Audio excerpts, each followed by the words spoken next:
All right, I need to talk about this. UYU yesterday made it known that Methodz, their substitute, would be stepping into the starting lineup in place of Spoof ahead of the CWL Pro League. Now, Spoof was one of the 5 UYU players that managed to get a qualification spot through the PLQ, and he is replaced. And this isn't the first time that this has happened either. Just a few days ago, we saw 100 Thieves announced a similar yet different situation going on with Pharaoh, in which case he was in the starting lineup heading into the PLQ. He earned the qualification spot, and he is benched in turn for a player that was added to the roster in Priesta. So not the first time, and probably not the last time either. So through what was talked about on Twitter, it appeared that UYU's goal was getting a substitute that was pretty much more of a name, that had a bigger name, a bigger social media presence out there, like Methodz.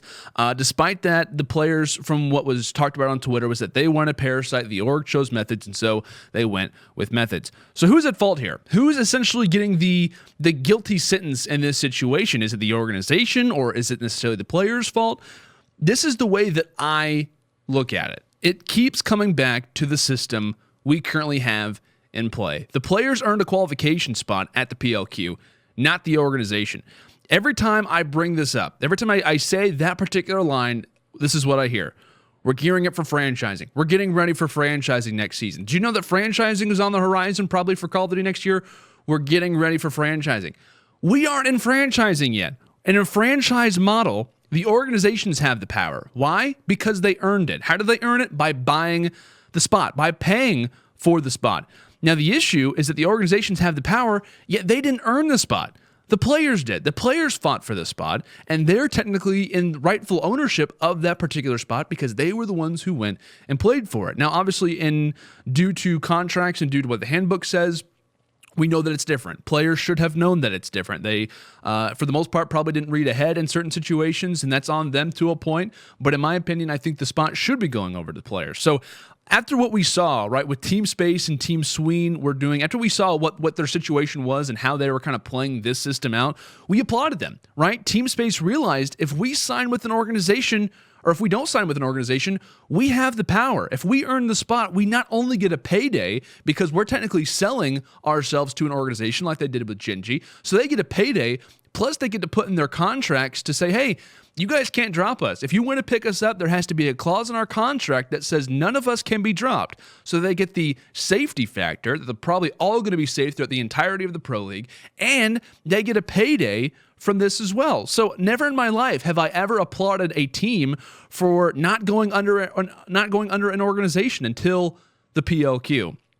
Now I want to point out at the beginning of the year, I began talking about how important it is for players to produce content. Any streaming, any video uploading, anything like that will only help you. Growing your social presence is only going to help you, especially with franchising on the horizon. Now, the reason why I say that is because, according to Spoof, UYU's choice originally was Parasite. However, UYU, the organization themselves, ended up choosing Methodz.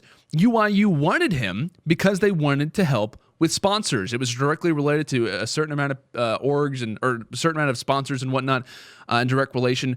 But the reason why that UYU wants to go with someone like Methodz, the reason why they want to try to earn sponsors, what exactly does that mean? That's the way they make their money. If they didn't sell their spot, right? If they didn't sell it to another organization like Cloud9 and TSM and CLG, the rumored organizations we heard that were out there, since they didn't sell their spot, they're saying, hey, we got to make money off this, right? We have to make money off of the position that we currently hold. You know, we have to kind of keep growing our franchise, our organization, and the way that you do that is through sponsors. So having someone that is brandable, because no one really on UYU is very notable, at least on social media. A lot of the community is like, okay, these guys are a bunch of amateurs, and in their social presence as well. Obviously, a lot of the hardcore fans, especially myself, know exactly who these players are, but they don't really stream. They don't really upload too much. There isn't really a whole lot known about them. So what UYU said was that, hey, we need to get someone that this team can brand around. We need someone to kind of be the defined leader, someone who these sponsors are going to adhere to. But I guarantee you, if Spoof had the identical stats to Zuma or had the identical stats to someone like Attach, they are the identical player, nothing different about them whatsoever. UYU doesn't even think about releasing Zoom or Attach. Why? Because they have a social media following. They have a brand. They have a name that's recognized out there. And that's the reason why they went with Methodz, because he is known. He was a champion last year. He played on Rise Nation. He played on Optic. He played on FaZe. And most recently, he played on G2. And that's not to hate on spoofs, but this is the reason why I bring up the social media thing so much, because this will only continue to happen. Brands who are going to get involved when franchising rolls around next year, what do they want? They want the face. They want the player who is not only just good, but more importantly, is brandable, right? Whenever they invest in franchising next season, they want to get their money back. And the main way that you get your money back is through selling sponsorships. So what is UYU doing, right? Since they own the spot, they have the right to do whatever they want. And I give them full credit for that, because they can make the decisions, right? In the handbook, it says they're allowed to do this. And they did. They're allowed to do whatever they want. Whether you agree or disagree, you have to understand that this is a self-reflection of what the format currently suggests, which is giving the organizations the power. Now, what really is interesting to me as well is that when you think about yearly contracts that have already been in place, so we think about, let's say, Red Reserve. If they were put in the same situation as this, and let's say Zero or Rated signed a contract last year, there is no way that they already have a clause built in their contract that says, hey, if there was to be, and they don't know about the PLQ, right? They don't know about anything of Black Ops 4.